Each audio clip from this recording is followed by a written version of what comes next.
بلال حبشی کہتا ہے محمد سا نہیں کوئی. اسی طریقے سے ایک تو میں نے مشاہدہ کیا ہے، اگر ماں باپ اپنی زندگی میں سب کچھ اپنی اولاد کو دے دیں، ہبہ کر دیں، تحفہ کر دیں، پراپرٹی نام کر دی، بینک بیلنس سارا دے دیا، اور بڑے بھولے پن میں کہہ بھی دیتے ہیں بیٹا اب تو ہمارے پاس کچھ بھی نہیں ہے، جو تھا تمہیں دے دیا، تو غیر محسوس طریقے سے طبیعت بدلتی ہے، غیر محسوس طریقے سے.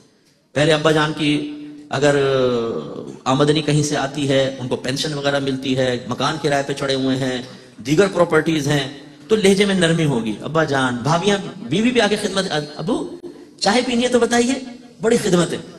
اور جہاں ابو نے اپنا سارا سرمایہ دیا، اب ابو بول رہا بیٹی بہو چائے تو پلا دو. ارے بولتے رہتے ہیں یہ کیونکہ سارا تو ہاتھ میں آ گیا. پھر بیٹا چڑچڑے پن میں مبتلا ہوتا ہے، ابا آپ تو پیچھے پڑ جاتے ہیں، آپ تو پیچھے پڑ جاتے ہیں. اس لیے ہم اکثر جب والدین مجھ سے پوچھتے ہیں کہ مفتی صاحب ہم اپنی اولاد کو زندگی میں دینا چاہتے ہیں، دے دیں، تو میں کہتا ہوں ضرور دیں، لیکن اپنا حصہ بچا کر رکھیں، عزت بچا کر رکھیں گے. ہر ایک اولاد ایسی نہیں ہوتی ہے، خدا نخواستہ ایسا نہیں ہے کہ ہر اولاد بری ہوتی ہے، لیکن بہرحال ایک فطری تقاضا ہوتا ہے جب ماں باپ کو محتاج اور بالکل مال سے خالی محسوس کریں تو عام جو لوگ ہیں ان کی فطرت، ان کی طبیعت، ان کی کیفیت بدلتی ہے اور لہجوں میں، عمل میں حقارت پیدا ہو جاتی ہے اور اپنی آخرت کی بربادی کا سامان کرتے ہیں.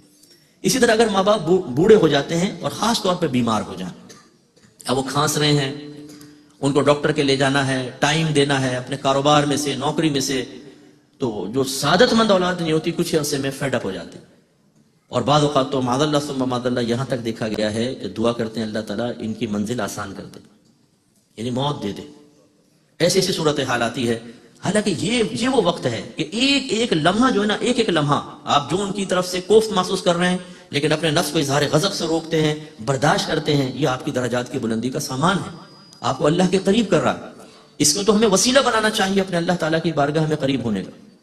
میرے آقا صلی اللہ علیہ وسلم فرماتے ہیں کہ 3 دوست تھے بنی اسرائیل کے، وہ کہیں سفر پہ روانہ ہوئے تو بارش شروع ہو گئی، ایک غار میں گھس گئے.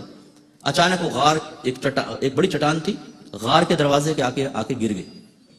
اب اندر پھنس گئے. تو ان میں سے ایک نے دوستوں سے کہا کہ یار ایسا کرتے ہیں، ہم کسی ایسے عمل کا اللہ کی بارگاہ میں وسیلہ پیش کرتے ہیں جو ہم نے بڑے اخلاص سے کیا ہو سکتا ہے اللہ تعالیٰ اس کی برکت سے ہمیں نجات دے دے. تو 2 نے جو پیش کیا وہ تو کچھ بھی کیا، ایک جو ہے وہ میں آپ کو عرض کرتا ہوں. اس نے کہا کہ یا رب کریم تو جانتا ہے کہ میں شام کو بکریاں وغیرہ چراتا تھا اور شام کو دودھ لاتا تھا، پہلے اپنے ماں باپ کو پلاتا پھر اپنی اولاد کو پلایا کرتا تھا. اور ایک دفعہ جب میں آیا مجھے دیر ہوئی تو میرے ماں باپ سو چکے تھے، تو میں دودھ کا پیالہ لے کر ان کے سرانے کھڑا رہا. میری اولاد بلکتی رہی دودھ کے لیے، لیکن میرا ارادہ یہی تھا کہ اٹھیں گے تو پہلے ان کو دودھ پلاؤں گا پھر اپنے بچوں کو. اور میں ساری رات وہ پیالہ لے کر ان کے بستر کے پاس کھڑا رہا.